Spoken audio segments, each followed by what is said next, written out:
qaxooti magacaasi marka aad sidato waxaa tahay qof caawin u baahan.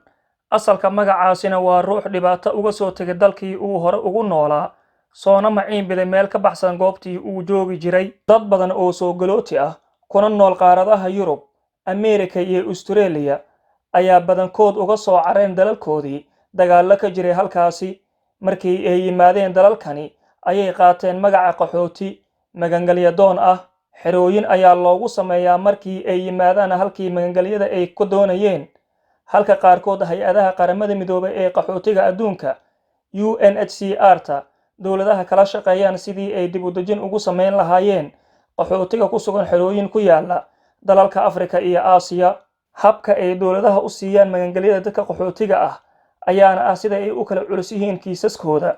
Dadka ka soo caray dalalkooda marka xogtooda la soo ururiyo, qaarka guuleysta waxa ay helaan magangalyo muddo sanado ah markii ay ku noolaadaan halkaasina waxaa la siiyaa dhalashada dalkii horey magangalyada u siiyey. Taas waxaa u sii dheer fursadaha waxbarasho, shaqo iyo caawinta dhaqaale ee loo sameeyo. Hase yeeshee arrinta xusida mudan ayaa ah in qolo ka tirsan dadka magangalyadoonka ah ay dhibaato ka geystaan halkii ay soo maciin bideen.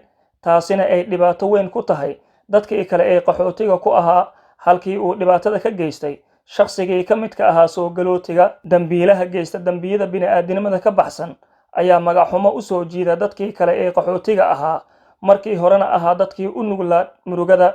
dhacdadii dhowaan ka dhacday dalkani Norway, gaar ahaan xaafadda Danmarksplads ee magaalada Bergen, xarunta kaalmeynta ceyrta ee NAF, waxaa dhammaanteen ay inoo ahayd mid aan ka wada murugoonay kadib markii ruux lagu eedeeyay inuu dil u geystay haweeney ku howlneed howshiisa wax u qabashada ee caawinta, halka mid kale uu dhaawac u geystay iyana weli lagu howlan yahay daaweynteeda inkastoo xaaladeeda caafimaad ay soo hagaagayso.